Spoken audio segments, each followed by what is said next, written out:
Acabei de postar um vídeo barra textão sobre o tema 1389, em discussão no Supremo Tribunal Federal.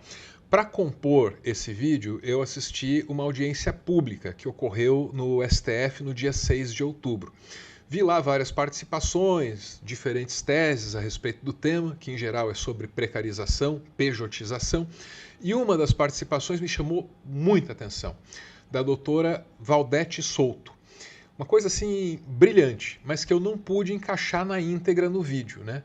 Clássico dilema do editor. Alguns materiais que podem compor o vídeo final são belíssimos, são saborosos, sabe? Agregam um gosto à mistura, mas não podem ser encaixados na íntegra, porque acabariam penalizando a narrativa, a coesão, a síntese, né?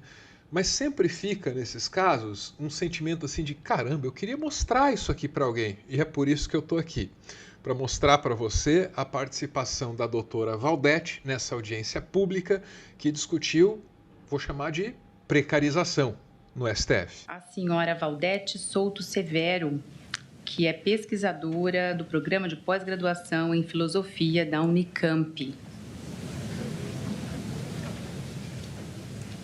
Boa tarde a todas as pessoas aqui presentes. Confesso que é difícil para mim ocupar essa tribuna exatamente após 37 anos de promulgação da Constituição para discutir um tema como esse.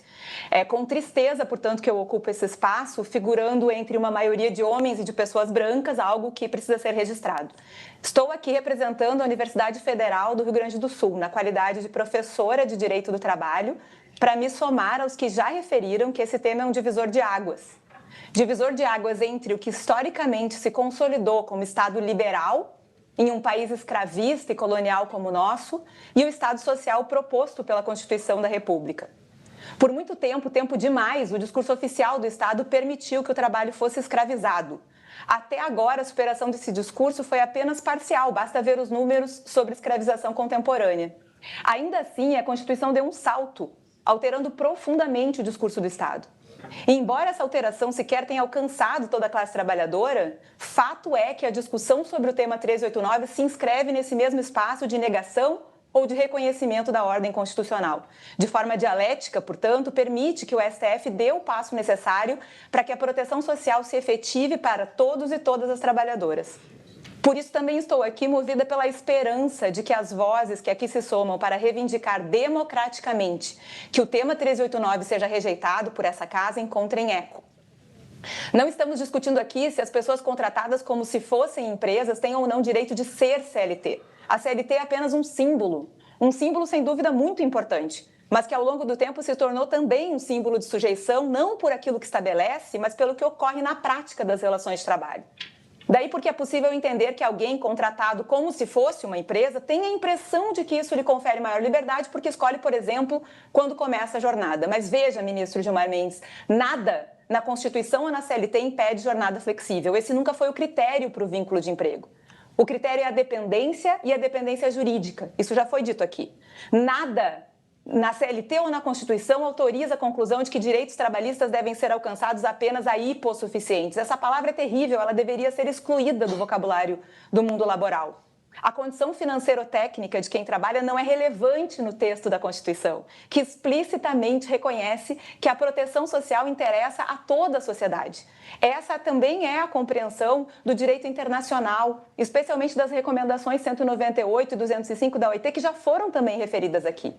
Tudo isso me autoriza a afirmar que não estamos hoje aqui discutindo ser CLT, tampouco estamos tratando apenas da efetividade do artigo 7º da Constituição, que já seria tanto. Afinal, nossa ordem constitucional reconhece que os direitos trabalhistas são de todos os trabalhadores e o primeiro deles é o direito fundamental à relação de emprego. Mas a verdade, ministro Gilmar, é que nós estamos discutindo aqui a possibilidade de vender trabalho sem direito trabalhista algum e de que a Justiça do Trabalho seja impedida de identificar e declarar essa fraude. Uma justiça criada, e abro aspas aqui para citar trecho do texto de exposição de motivos de sua criação, porque o Estado não pode ser neutro nem abstencionista diante das perturbações coletivas, deixando as forças sociais entregues aos seus próprios impulsos. O vínculo de emprego não é um problema, é uma solução de compromisso, é um mínimo de segurança social. A verdade é que discutir o tema 1389 é colocar em xeque também o artigo 1º da Constituição, porque ter dignidade é preciso condição material de existência para ter dignidade, o artigo 6º da Constituição, porque em uma sociedade capitalista ter acesso à alimentação, moradia, transporte, lazer, segurança, saúde, previdência social, ter maternidade e infância protegidas depende diretamente de ter um emprego socialmente protegido. O tema 1389 é sobre o artigo 170 da Constituição da República, sobre o 226 e o 227, pois há íntima relação entre violência doméstica e precarização das condições de trabalho. É sobre o artigo 225, que estabelece o direito a um ambiente ecologicamente equilibrado, pois quem trabalha sem direito algum não tem condição material para pensar ou intervir nas questões ambientais, inclusive, que interessam para que tenhamos futuro. Estamos discutindo aqui, senhoras e senhores, senhor ministro, a possibilidade de termos futuro. E isso não é retórica. Essa casa precisou coibir com veemência uma tentativa de golpe de Estado posta em curso por um conjunto expressivo de pessoas que acreditam em notícias falsas, em falsos messias, mas que também percebem o desalento que implica trabalhar sem garantia social, sem perspectiva de futuro. A realidade é que as pessoas contratadas como PJ trabalham para sobreviver na semana seguinte, porque foram convencidas de que são empreendedoras, mas sabem que não podem adoecer nem parar. Sabem que a precarização das suas condições de existência é resultado de escolhas políticas que poderiam ser outras. Vossa Excelência certamente já compreendeu onde eu quero chegar. Direitos trabalhistas são condição de possibilidade para uma sociedade menos desigual, isso já foi dito, mas mais do que isso. Para uma sociedade que tenha futuro, que viva de modo saudável e que, portanto, seja democrática e tenha como agir para isso. O projeto político contido na Constituição atrela a democracia à proteção social trabalhista. Esse projeto político é o único capaz de fazer frente à escalada fascista. Este é o projeto político que essa casa tem a missão de preservar.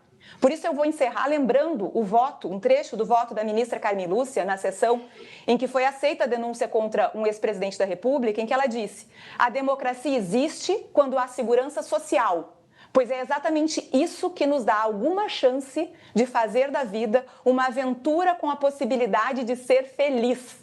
É isso, é exatamente isso. Segurança social, que o direito do trabalho e a justiça do trabalho representam e garantem através do reconhecimento do vínculo de emprego e dos direitos fundamentais que dele decorrem. Democracia e condição material de existência andam juntas, professam a mesma razão de defesa da vida. E para que sigam existindo, impõe-se a declaração da inconstitucionalidade da pejotização, e é isso que eu espero que aconteça. Muito obrigada. E para justificar a vinheta autodesenvolvimento que entrou no início, eu proponho que a gente tente aprender alguma coisa para além do tema em questão, colocado pela doutora Valdete, né? Me chama muita atenção a maneira como ela estrutura a argumentação dela. Percebeu que ela começa por um certo viés histórico, que serve como justificativa para que ela nos apresente certas injustiças sistêmicas do nosso Brasil, que é o centro da argumentação dela. A partir dali vem quase uma bronca no Gilmar Mendes, quando ele é citado, o tom sobe, né?